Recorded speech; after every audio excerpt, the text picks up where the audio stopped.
It's funny because I was at a dealership the other day and they were talking about what they're going to post on their social media account. And the whole meeting was just about what they were posting. I'm like, okay, well, cool. What's the engagement strategy? Mm-hmm. Like it is called social media. You actually have to be social, right? A great place for you to be social is collaborating with local businesses, and that's a great place for a start. You guys do a good job. Look, every single comment someone puts there, you guys are quickly responding to it. Who is doing that, by the way? I'm curious at your dealership, who takes care of all the engagement?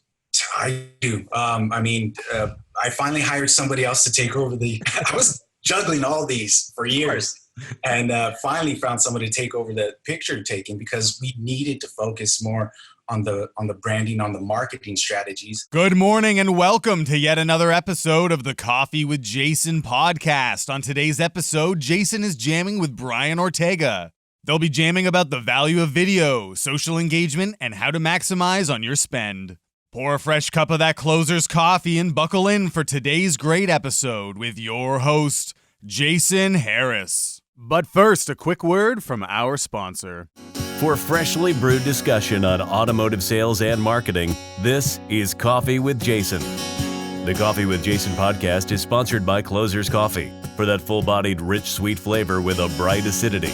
Drink Closer's Coffee, stay caffeinated, and keep on closing. Find out more at closerscoffee.ca. Hey, what's going on, Podcast Nation? It's Jason Harris here with Digital Dealership Solutions. Thank you for joining me on another episode of Coffee with Jason. Today I have my guest, Mr. Brian Ortega. I said that right, did I? That's correct, yeah. I should have practiced it before I went live. Hey, Brian, thank you so much for taking the time to jam with me today, man. I really appreciate it. No, thank you for the invitation, Jason. Totally appreciate it. Got my coffee. All right, so we're good to go. If you're, it's probably what was it, your fifth or sixth cup of coffee of the day? For you? Second or third, yeah. Second or third, okay. I was like when I was actively in the dealership, I was like a pot a day kind of a guy. Yeah. But it was pot a day, pack of smokes a day, all the vices, right? Anyways, for everyone out there that's listening or watching right now, maybe don't know what you do and kind of how you got started in the business. If you could give us just that quick intro, that'd be a great place for us to start. Right. So when I grew up, I always wanted to be in the car industry. Said no one ever, right? So, I think I kind of just fell into it about 6 years ago. I've always done video. I sucked in math and science, so I always kind of just gravitated towards, I love movies, right?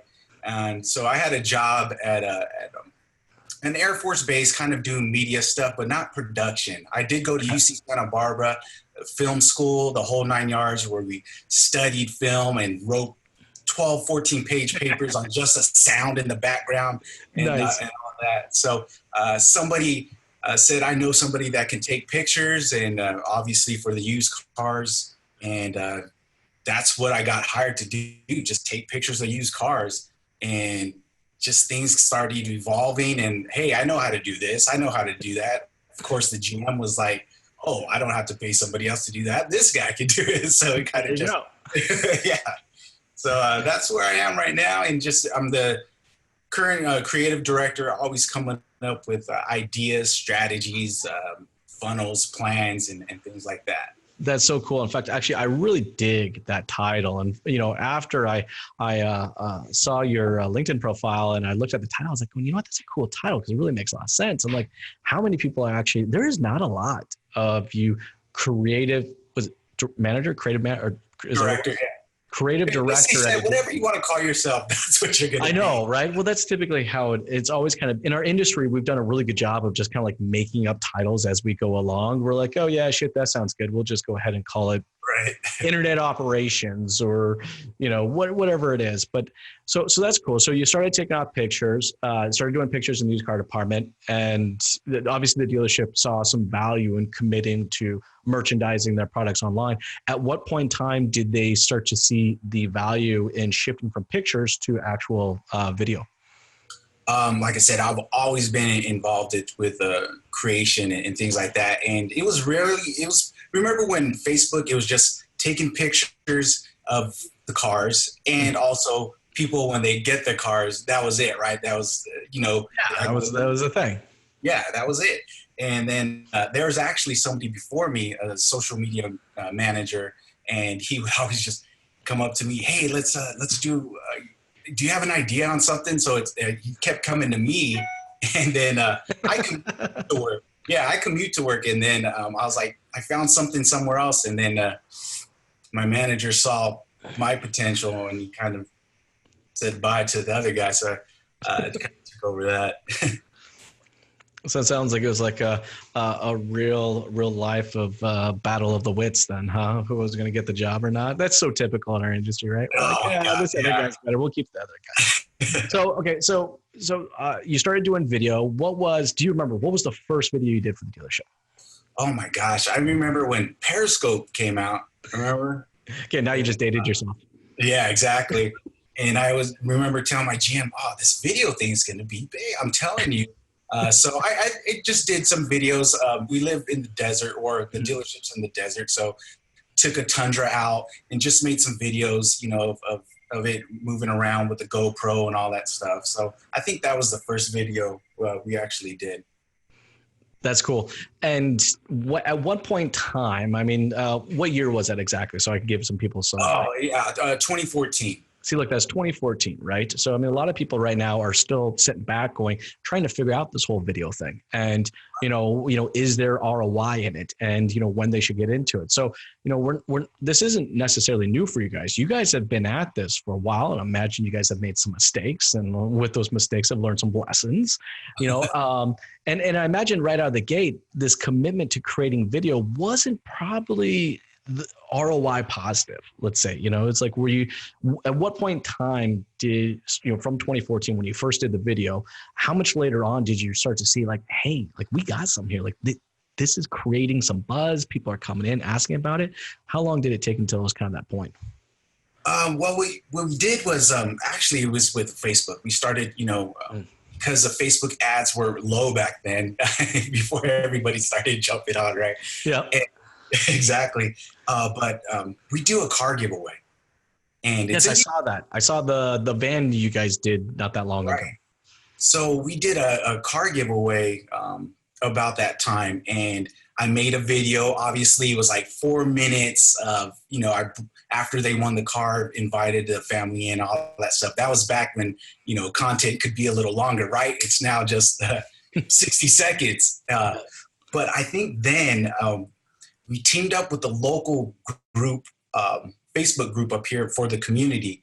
And so we just started posting on there a lot, and just started building a tribe of people that could trust us, right? It's a dealership. So you want to build brand and loyalty and people that maybe they can't get a car, but maybe they can win a car, and just get the word out and start sharing it and saying, hey, this dealership is doing something for the community. So that's what's that first collaboration. You guys collaborate with them, and is that where you really started to kind of feel that initial ROI? Kind of like I'm thinking of like putting the pebble in the pond, and you kind of get that ripple effect of something you did. Did you feel that ripple effect of collaborating with them and doing that over a period of time, well after you guys had posted the video? Yeah. So it started. We started drawing people talking about it and actually joining our page. It was like, go ahead and remember when liking the page is actually we really dated ourselves, but we started with 2,000 likes. And then I think after that giveaway, we went up to 6,000, like just immediately. So the dealership I'm at kind of had a reputation, and then, people started coming back. So yeah, we saw the ROI. People coming in and asking about what are you guys doing? What is this all about? How do I enter? Do you really give away a car? So once we started building this trust, right? That's the stigma we have, right? Yeah. So then we started noticing, people coming in for test drives, people saying, can I get in a video, or things like that. So it was a great community builder, especially up in where we are. I always like to call ourselves, we're that place on your way to Vegas, in California. So we're like, here's Los Angeles, here we're in the high desert, and then headed on your way to Vegas. Oh, that's actually a good point. We haven't even said the name of the dealership yet. Right. So go ahead, tell us a little bit about the dealership, where it's located, how people can find out information about it, that kind of thing. Let's do that real quick. Yeah, let's do that. It's Valley High Toyota. Valley High Toyota, not like you're getting high, it's like you're saying hi. So, yeah. That's awesome. I love it. Yeah. I just thought of literally like 3 or 4 video pieces you could do right now. Yeah, well, we're kind of family friendly, right? But it's legal, so. It's here too. It is. So, Valley High Toyota in Victorville, California. And it's part of the Browning Automotive Group in Southern California, and they have about 5-6 dealerships up here, and so we have some sisters next door, neighboring stores. Sell about 300 cars a month, and I think we do rather well when it comes to media and the creative stuff. So I think I think you've done a good job of resonating to your audience. I think right. you guys have. I've looked through a lot of your videos. You guys know who your audience is. Obviously, you have a good percentage of a Hispanic audience where you guys are located. So you've catered, to that audience. You've created content that's relevant for them. Obviously, families got to be a big part of your guys' audience as well, because you guys have clearly done family-oriented type content. So, I think you guys have done a great job of really identifying who your audience is and creating content specifically for them. So that's awesome. Now, I'm curious though, so you guys did this one piece, you did this collaboration with this nonprofit, you did this collaboration with this local community Facebook group page. Then you started getting these kind of ripple effects, from there, when did it become when did it become a real core part of not only your guys' marketing efforts, but also your budget? Like, when did that shift kind of happen? Was it slowly, or did it happen pretty quick after that? Yeah, I mean, back then there wasn't really a title for that, right? You had agencies and others doing it for you, but nobody was really in-house.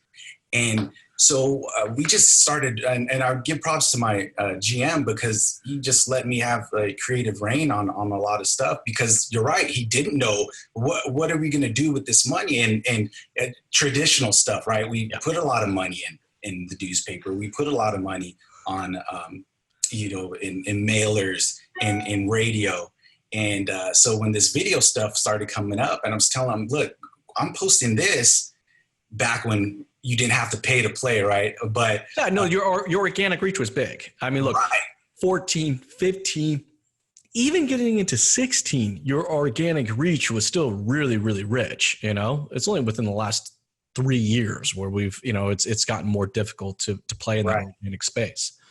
Which is great. I mean, because we still have our core audience, and I actually created a Facebook group page, because of that, having to put so much money. So we had for our fans and audiences, this is our group page. We're about 1,500 strong, but they come in and I ask them, please share this. We have a great Labor Day sale going on this weekend. Tag some family and friends and things like that. So we really built up this tribe and people that we, I know on a first name basis, right? And we always have giveaways, and I already know all these people. Everything is like totally random. Well, you've created ambassadors.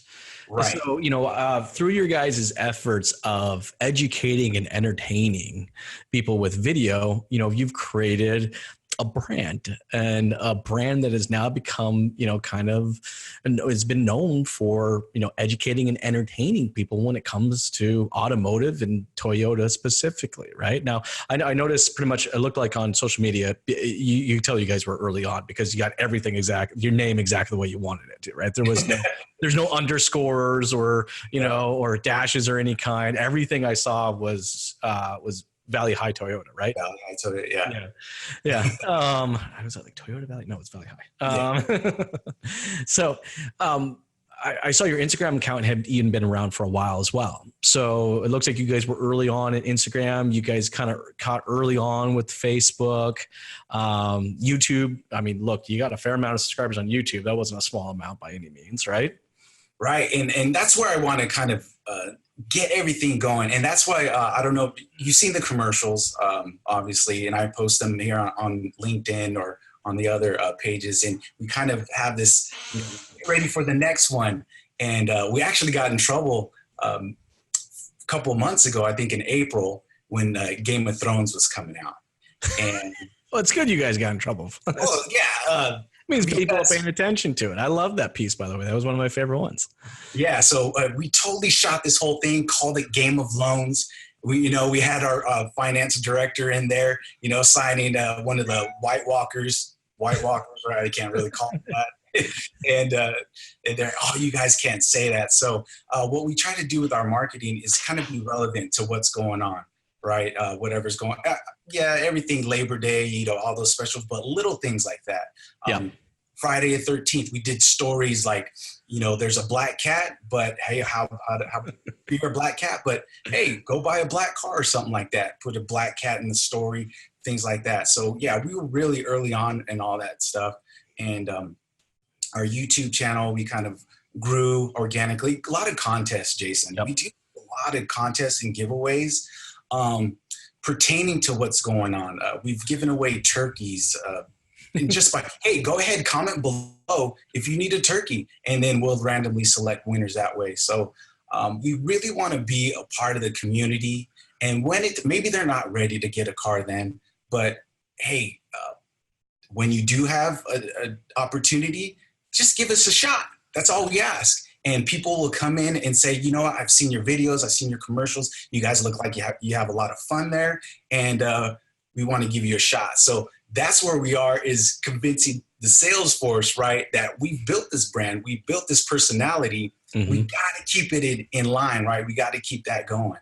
Well, and the cool thing is, and I know there's a lot of people out there that are listening and watching to this right now. And look, we are going to, throughout this, kind of give it the disclaimer that it was because you guys were kind of early on, you guys were able to kind of take advantage of those organic efforts. So, for someone to go out there and try to repeat right now what you guys have done, it would be incredibly difficult to do so because, there's a lot of people out there that will have maybe similar passion, similar drive, and similar video efforts, but that doesn't necessarily mean they're going to get that organic reach. You guys have built that brand now.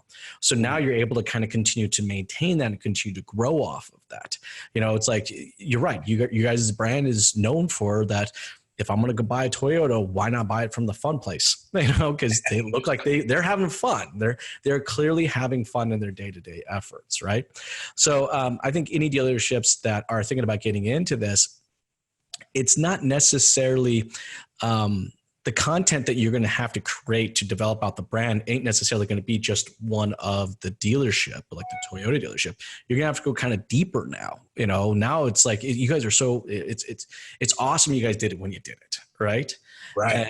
And I see, because I remember having a similar conversation with this dealership recently, where they were like, well, yeah, but this other dealership did it, and they were doing really, really well. And I'm like, no, that dealership started it 4 or 5 years ago, right?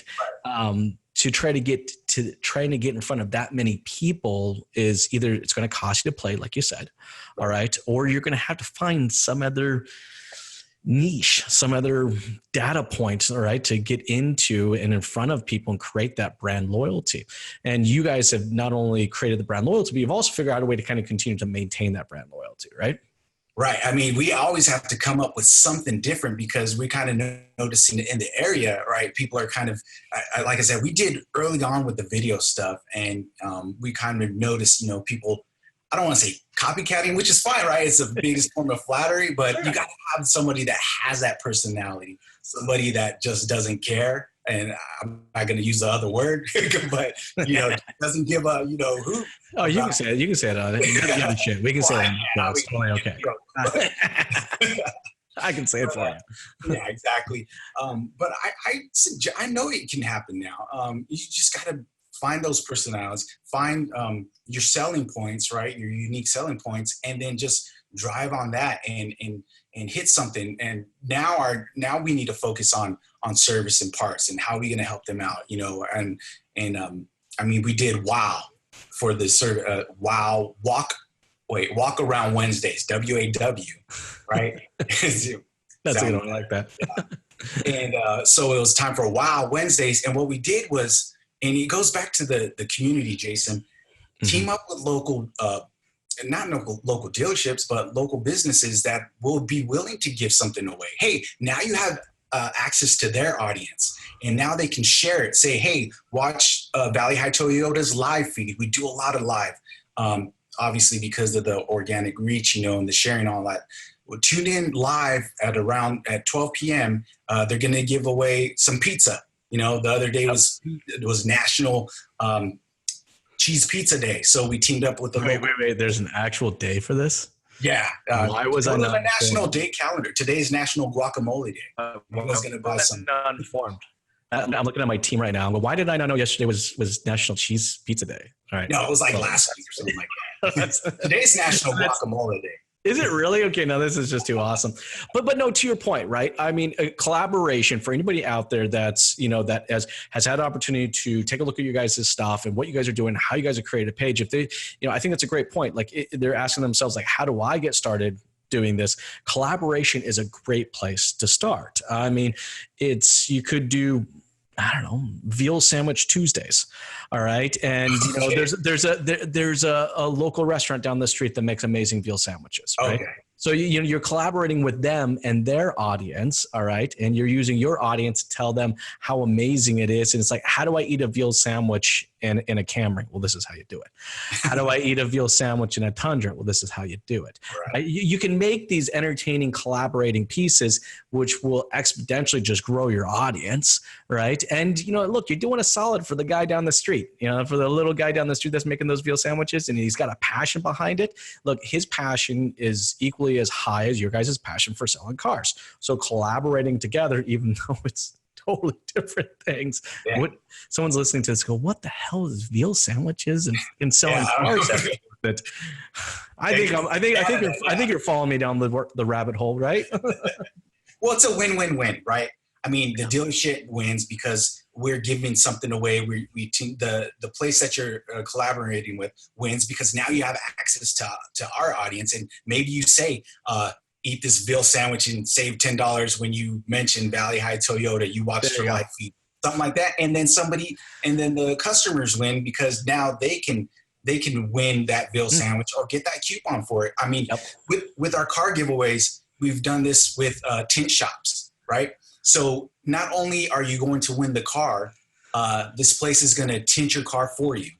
And this other place is going to install a new stereo system for you for free. So now it's good collaboration. Yeah, so just tag them, at them, all that stuff, follow them, and it's just a total win-win-win for everybody involved. It is, and I think that's social, right? But I do want to put a disclaimer out there, and I've actually looked through you guys' stuff, and you guys are pretty solid about this. So I did want to ask you about this. Is as an industry, we are about the most antisocial people on social media out there, right? Okay, yeah. Yeah, sure. But we have the tendency of wanting, we're all salespeople at heart. We love to talk, and we're going to tell everybody how amazing we are. We're going to show them how amazing we are. But then the most important part to social is the part that we seem to skip, and that's actually being social. Actually, it's funny because I was at a dealership the other day and they were talking about what they're going to post on their social media account. And the whole meeting was just about what they were posting. I'm like, okay, well, cool. What's the engagement strategy? Mm-hmm. It is called social media. You actually have to be social, right? A great place for you to be social is collaborating with local businesses. And that's a great place for a start. You guys do a good job. Look, every single comment someone puts there, you guys are quickly responding to it. Who is doing that, by the way? I'm curious at your dealership. Who takes care of all the engagement? I do. I finally hired somebody else to take over I was juggling all these for years and finally found somebody to take over the picture taking because we needed to focus more on the branding, on the marketing strategies. Because I don't want to name names or anything like that, but when you have your agencies, they don't know you like you know you. No. So I go and respond to them. I eat the good stuff and the bad stuff. I just read Jay Bear's Hug Your Haters, and Those are Haters awesome, right? But that's a perfect example. Hug your haters, right? Yeah, because he calls them. Obviously, they're complaining about something. And with car dealerships and Yelp, right, we have this hate relationship because it's either a 5-star or a 1. Because either you were able to get the car and the person treated you well, and the person still treated you well, but you weren't able to, get financing. So let's hit the dealership. And I feel for it. It's hard to maintain. I was so proud giving myself kudos because at one time we had a 4-star on Yelp. And so obviously the Yelp algorithms, right? You guys know what I'm talking about. Yep. We all know. Yeah, exactly. And so I'm responding, and we got to get out there. And my GM is a big proponent on that because we have the in-house stuff, the CSI, right? Mm-hmm. But that's stuff that we see. That's not what the other people see, right? So that's my job is to get the retention, and the reputation management. We totally got to build that up. Well, and that's what I'm saying. It's everyone's still thinking of social media right now, and they think they have to create content. That's true, you do, but you also actually have to be social. So, going out there and being a part of those other online local communities, every single zip code seems to have a mommy group on Facebook. You know what I mean? It's like, it's like your local mommy group, right? It's like, well, why are we not supporting them? Why are we not collaborating with them? A lot of these local social groups, they're looking for space to hang out. They want to put a little network event on. Let's say that local mommy group in your area wants to host their annual, I don't know, stroller and cocktail hour. I have no idea, but it's like the one thing, that'd be pretty cool actually. I'm just spitballing here. But the one thing that us dealerships always have, we always have tons of space. So, that's a great place where we can insert ourselves into. So that's what I mean by kind of, not engaging, not necessarily engaging also in everyone's comments and responding to them, but also really leaning into the community, really kind of being a part of it, which is I'm going to see over the next 5 years. I think that's what's going to separate the people that are social versus actually being social. It's that, what's that? Being a good neighbor. Right. We do open up our doors, like for you mentioned the Girl Scouts, right? I saw that. Yeah. Or some science club that, they come and we have our dealership's about 3 years old now. And the GM is like, I don't want anyone to get in dirt, but you got to open it up, right? It's just like the walls are getting dirty, but these are just opportunities for, like you said, to open up our doors and to invite the community, the area. And it's hard for dealerships to wrap it around their head. Like, don't make it about just buying a car, because they are not going to 5-6 dealerships anymore, right? Yep. They're doing all that stuff online. And so, like you said, once you go down that rabbit hole and you're doing the searching, and then you look at the profiles and you go to their Facebook page and their Instagram account, Twitter, YouTube, and you're seeing what they're doing, not just selling the cars, you know what? Because the pricing is similar, right? It's going to be.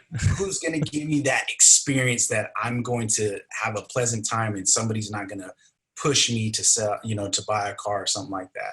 So, no, and I think that's a good point, right? I think people that are listening and watching to this should take note that, making fun, entertaining and educating videos is kind of the glue that kind of holds it all together. But, there are so many more elements to actually being social. And that's the one thing I would love to challenge people that are listening to this, and also people that are listening to this. I know they're going to go check out your guys' YouTube channel. Is to understand that the commercial stuff. Yeah, exactly. They're fun. It's educating. It's entertaining. But that's the glue that holds it all together. There's a lot more to being social than just necessarily the content itself, and you guys have done a phenomenal job of that. Don't get me wrong, Jason. I mean, we do put a lot of money and effort and things like that. And we do still have, our sales commercial spots, right? We have a branding one, and now we're going OTT, right? We're going local. We're going digital with this stuff. You know, if people are watching their local TV, not live, right? Because everybody's on YouTube or something like that. They're catching Real Housewives, later on. We're putting our spots on those because we know we're the audience. We don't want to be that, I don't want to say boring or typical or cheesy. Our spots are cheesy, but for a purpose, right? It's for brand relevance. They're cheesy on purpose, not by accident. Yeah, exactly. Not by accident. And we put a lot of effort in those things. I mean, we just don't, and here's a tip for people, for other dealerships, just don't give in to whatever they're proposing, We'll brand and we'll collaborate. And if they send us a script, I'll send something right back and be like, let's do this, and this, and that. This will be our third year in a row where we're going to have a zombie family come back to visit us for Halloween, right? And their first one, they bought a Camry. Yeah. The next spot, they came in to service that Camry.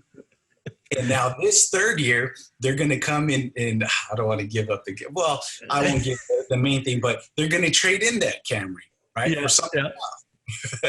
So we like to put a lot of relevancy and bring a lot of stuff back. And we talked about it before. You reuse this, right?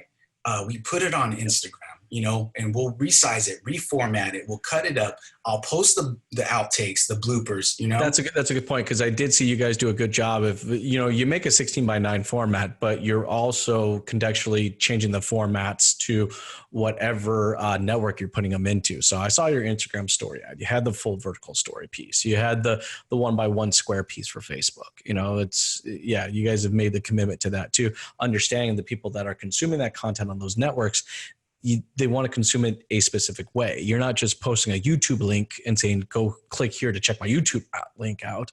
No, you're actually posting it natively in the channel. Yeah, it's a lot of work, but you want to give them that experience that's where their native app is. And that's how I want to see it. I want to see it 9:16, story format, broken up. I'll condense the spots, they're 30-second spots. I'll re-edit it and to fit the 15 seconds, and just even the 10 seconds, sometimes I'll speed it up, all these things. We do it in Spanish as well, because you mentioned earlier, we do have a big Hispanic proponent up here, and they'll dub it, and we'll post that as well on create ads doing that.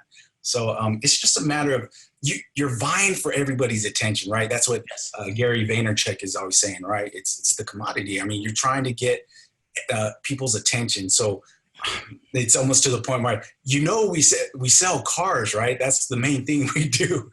Yes. That's a surprise. Wait a second. Car dealership that sells cars? Hold on a second.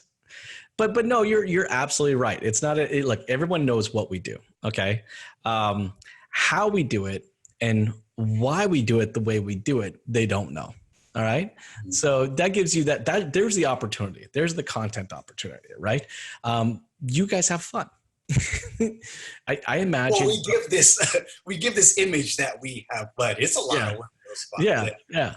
And I'm hoping and I'm assuming that when I come in, that it's what I'm experiencing online is fun as far as that kind of more laid back, fun environment. I'm assuming that's what I get when I come into the store as well, right? Yes. It's the Friday meetings, right? Remind them, look, guys, this is what it's about. If people come and ask for this and that, it's funny, myself and my GM, we're little celebrities up in this area, right? We'll go get some. I know you guys. Hey, I saw your guys' telenova. Yeah. Did I say it right? Telenova. Yes. Okay. Yeah. I saw that. It was awesome. But no, I mean, to the point though, is that you're not creating content for yourselves. You're creating content for your audience. And, and I think that if people are going to go check out your YouTube channel now after this, I'm sure of it. Okay. And if I could get them to just get one takeaway, that would be the one takeaway I'd really want them to, to pull from, is that you guys are making content. Yes. Okay. But you're making content for the audience. It's not necessarily always about yourselves. That's why that these things are specific to your local community, having fun with it. All right. So I'm curious. And that's why we go ahead. No, go ahead. I there's a question I know a lot of people are thinking when they're watching this, right? is, and you don't have to give me a dollar amount, but maybe you can throw me a percentage. Okay. What percentage of your guys' marketing budget is allocated to these efforts? Oh, wow. You're hitting something hairy, but it's fine. I don't want to say I have carte blanche when it comes to ad spend, but it'll be a strategy, right? If something's really successful, I'm going to take that and put, some money to it. We still have our ad agency. Okay. We still use them, for SEO and all those purposes. But for creating this type of content, the social type of stuff, maybe 10, 15%. It's grown. I mean, I keep pushing on the creating of the content. Right. And we have a budget for our commercials that we have monthly. And then obviously we attach it to television, and but we use that ad spend to, like I said, we're looking at the audience like, hey, this is going on YouTube too. It could be the skippable ad. It could, go to Facebook. So I don't want to say it's a tremendous amount, and it really isn't, because we're doing a lot of stuff in-house. And that's another thing I want to tell everybody is you hire that person. You're going to find a person that's going to come up with ideas, and then see if it's tangible, if it's attainable. A lot of these things that we do, I mean, we get donated stuff, prizes or giveaways, gifts, because they want to get their name out there. They know that, we're a big brand in the area, and hey, talk about us. I'm not to that point where it's this ad is brought to you by, something like that, but it's kind of, in there. This is very tasty. You really like this water. Sponsored by Vitamin Water. Yeah, exactly. But it's not a lot. It doesn't take that much, Jason. If you're constantly putting content out there, you'll build an audience. And what I'm trying to do in-house is look, we have a lot of young sales people that work at the dealership, right? So Facebook really isn't their social media of choice, right? It's either Instagram, Snapchat, TikTok, or things like that. But your parents are, and your uncles and aunts are, and guess who else? Your customers, right? They're on. For sure. They're the ones that have the money. They're the ones buying the good. Once you share what we do, and just let them know that we're an environment where they can trust, where they can feel comfortable, where we have fun, and just go ahead and share that to your social media of choice. And it's funny you say that, because I was at a dealership the other day, and to their point, they said, I don't have any social media presence. I'm like, actually, no, you have almost 100,000 followers. And he looked at me, he goes, what the hell are you talking about? I don't have 100,000 followers. And of course I had done a little research before I came in. So I started pulling up a handful of all the staff's profiles. And we started adding this thing up. And sure enough, by the time we didn't even get through the entire dealership before we were already at 100,000 eyeballs. Like, just really, wow. I mean, just, it really was, right? So to your point, there are audiences that already exist, and dealerships are so concerned that they have to build an audience. And I'm like, there's an audience there. Yes. Right. It's like, it's a billion parts who, went to school at so-and-so university and still is connected to 25,000 people over there for whatever reason, because, that's just how it was. Right. It's Joan upstairs, an admin who's a part of the local knitting club that has 15,000 people, as a part of the Facebook group. It just, all this stuff starts to add up. And, to your point, it's like, we don't need to just necessarily hold a responsibility of distribution of this content ourselves, but it is literally an entire dealership collective effort. Yeah. And obviously the organic gets more, value to it. And yes. So a lot of the things is, if you share it, then it goes to your wall, and then it just trickles down. And even more if they make a comment. I have somebody here that mom just comments an icon every time that, a little GIF. Like, oh, thanks, and Mom. He's like, oh my God, my mom's posting. Yeah. But I go, you know what? I give shout out to your mom. She's a top fan, right? In Facebook now, they're giving these things for fanship, but it's totally just following what's going on? Yeah, go ahead. We, the Supra's out. We posted, when we put it in the showroom, and just little things like that. It's just not always about selling. Just let everybody know what's going on. You had some great pieces there about the people, actually. And it looked like you were highlighting for a while there. You were highlighting, different salespeople, receptionists, or stuff like that, and really trying to also identify in the content that you guys are more than just, the assumed robotic salesperson, that these are actually just people. Yeah, they really are. And, that's why I post the bloopers or things like that. 'Cause we mess up, we have fallacies, we make mistakes, because that's what people are drawn to, right? They want to see the human element, and it's their second biggest purchase, right? So let's celebrate, let's reward them for, buying a car, man. It's a big deal. And a lot of people that, like I said, we have these giveaways because we have a big proponent that cannot afford a car right now. So we have these giveaways to give it back to the community. And maybe, like I said, maybe they can't get one, but they know Aunt Joan that does. They know somebody else that's in the market, and, give them a shot. So like you just mentioned before, there's our ambassadors going to bat for us. Yep. And if and ambassadors really should be sometimes the gold objective. I do believe that, as an industry, as an automotive industry, we spend more time focusing on the results and not necessarily the efforts. And this is actually true for every aspect of our business, right? We spend more time talking about how many units we sold, not necessarily talking about the efforts required to get to that point. Right. But I love professional sports, not necessarily because I buy into the stories, but I just live for the strategy. Right. Right. I mean, look, in sports, they focus all their efforts, all their time on efforts, right? Because they know if the efforts are there, the results are going to be there.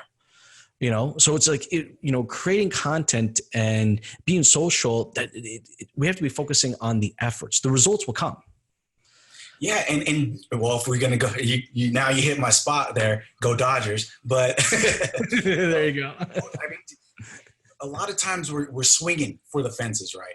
Exactly. Trying to get the home runs, and we're not playing small ball in the industry. We're trying to find the next El Patron. We're trying to find all these people that are doing this. Shout out to Rudy. Yeah, there you go, Rudy. But it's little bunts. How are we gonna move them over? What are we gonna do about it to actually build up, get the bases loaded? Then finally, let's try to hit that. Exactly. A lot of things. So, yeah. I think that's a good mental frame of mind. I think if anybody that's, watching this podcast or listening to this right now, this is another really key takeaway that, you should be making note of, that it's not necessarily the results as much as it is those efforts, right? Get those bases loaded and bring it home. It's, the most common used stat in baseball is not how many runs, but what's your OBP. All right. It's the on-base percentage. We actually gauge people based on their on-base percentage, not necessarily how many runs they made, but how many times they were able to get onto on base. Right. So. Yeah. I mean, I listened to your podcast last week. It was you guys were talking big time analytics in Google. I forgot her name, but that was huge. And another takeaway that I got from that is like, okay, the information's there, but what are you going to do about it? I mean, come game time, I listen to sports talk radio too. Yes, the stats are great. The GA, all that stuff is going to matter. But, when it comes to that time of game, you look in those players' eyes and hey, let's go for it, fourth down. The stats say don't do it, they're not successful, but it goes back to people, right? If you can trust and pump them up and get them ready, during the Friday sales meeting or, before a big weekend, holiday weekend, you got to give them the opportunity. And that's what we're trying to do with the social. It's just little things that are going to try to help you sell that vehicle. Ultimately, that's the goal. Yeah. Look, content it's not a product game. And I think that's what we're kind of trying to drive home here right now, is that it's not necessarily about the content. It is a people's game. Like, content is truly a people's game. Look, how many Toyota dealerships have a Tundra? Well, every single one of them does. Right. Okay. But, it's about making that Tundra unique or relevant to your audience. It's about the people. So making content, not necessarily for the sake of making it, but making it for your audience, is absolutely key. We've kind of covered that already. Right. And you know what? Look, at the end of the day, you got to go in with a strategy. And I think that strategy has to be focused on the efforts, not necessarily the results. Exactly. You guys, you've been at this now since, for, let's see, 14, you guys been at this for a little while. Okay. What would be a couple of the things that you have learned along the way that, for dealerships that are beginning to walk this path of building brand, developing out social strategies, what would be a couple pieces of advice that you would give them? Is to go out and do something. You're not going to succeed every time. One of our car giveaways, I try to be cute, right? We invited I had finalists, and they all came in, and I had keys made, and we went live and everything, right? So people were waiting, people were tuning in, we're getting all these things going on. And the first person that turns the ignition starts the car, right? Of course, right? Of course. It happens. Yeah. Yeah. And my GM's like looking at me, and I'm like recording everything, and I'm, trying to have that smile. And of course, in the back of my mind, it's like, oh my God, it had to be the first person. We couldn't build that engagement. But I mean, and we never did that again. But I want to kind of do that again. And of course, somebody says, hey, let's check another key. And thank God it didn't start the car. So that was his time to win. But to give some advice is to go out and do that. Find that person or two or a couple people that are kind of quirky, that have a personality. Don't hold them back. Let them use that for the dealership, because your agencies cannot be there. They're not going to be there. They're doing other things for you. You got to find somebody that you can find in-house that's maybe already, you're paying. And then if they have a successful, obviously this generation grew up, right, with social media.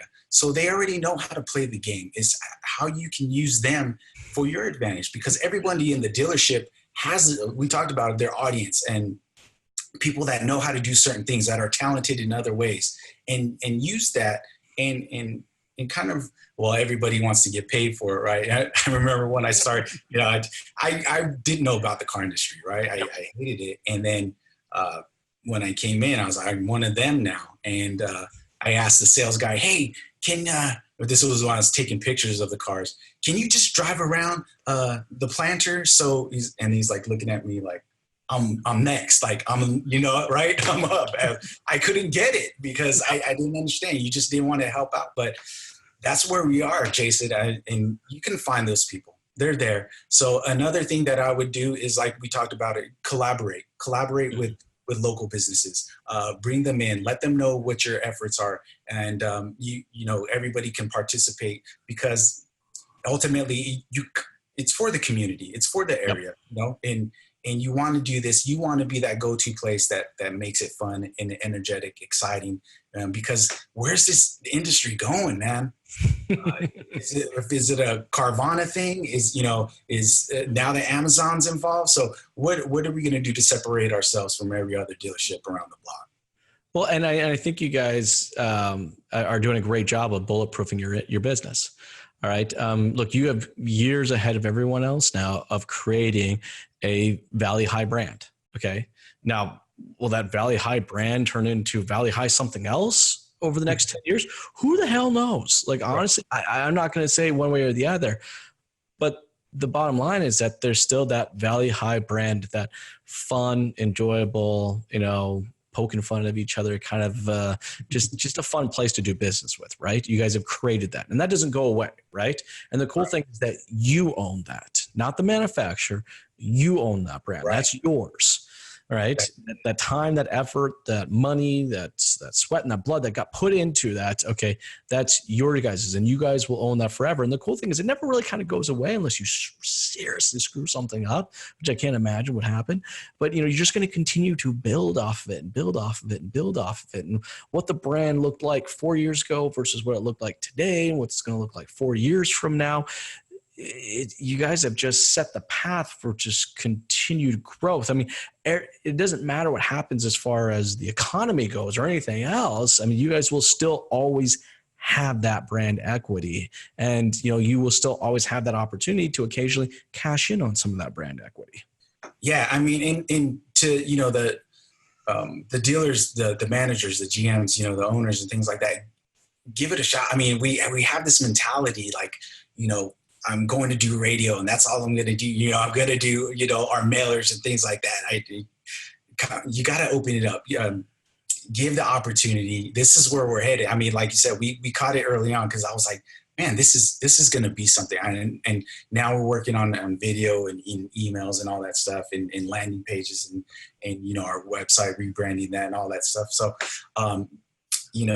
that's what I'm suggesting is to give it a shot. We have a lot of old school mentality in this industry. And I just give props to my GM for, giving me free reign. I don't want to say it totally open checkbook, but no, look, he took a risk. There's nothing wrong with that. Early adopters take a risk. Okay. Is there any reason in 2014 you would have known that this is what was going to, and this is how it's going to pay off? Right.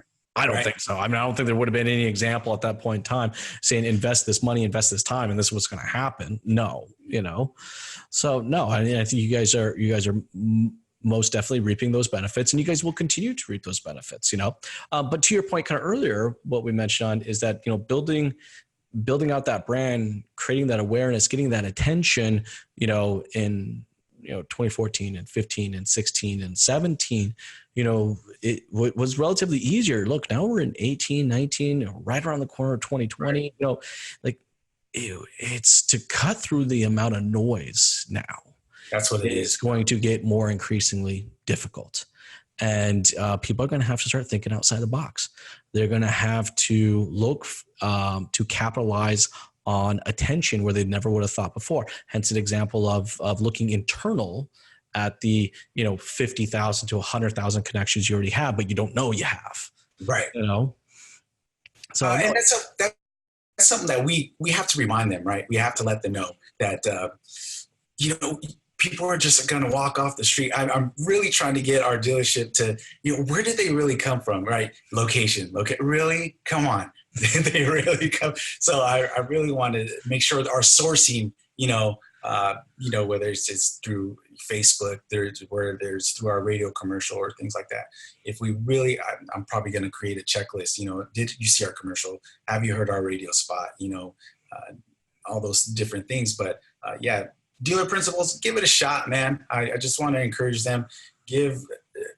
Like you said, we're almost in 2020, and you got to think outside the box. Be different than the dealership down the street from you, because where are we headed? Where's this industry headed in a few years from now? Once the autonomous, vehicles. Who knows? I mean, honestly, who knows what's going to take either, but we do know that, look, someone's got to give. I mean, it's either business model or business direction or ownership or something. Something's changing. We know change is in the air, but it's never too late to start creating out that brand and start bulletproofing your business. And I think if it's the brand that's going to bulletproof it. Right. Brian, thank you so much for taking the time to jam with me today. It's been awesome. It really has. And I'm so glad we found some time to do this. Hey, for everyone out there that's currently listening or watching to this and would love to learn more about what you guys are doing, what's the best way to connect and check out what you guys are up to? Yeah, I have Facebook on my second screen all the time. You can message the dealership at, Valley High Toyota. Like you're saying hi, not getting. Everywhere on Twitter, on LinkedIn, Facebook, Instagram. And like you said, check out our YouTube channel. We do post, we sell cars. Yes, that's the main goal. Of course, we sell cars and we make commercials, $3.99 a month, for their new Tundra. See, I don't even know the pricing. I can tell you that our Halloween commercial shoot is coming soon. So I'm excited for that one. That's going to be a lot of fun. Yeah. Thank you, Jason. I really appreciate the invite, and I had a great time jamming with you as well. No, thanks, man. I really appreciate it. Hey, we're going to go ahead and sign off on the live feed right now, but hang out a little bit afterwards and we can jam a little more. Everyone has been listening. Thank you so much for taking the time to watch or listen today. We hope you guys had a great time. Thanks. Thanks. We covered a bunch of great topics today. What stood out most to you? Be sure to let us know in the comments section below.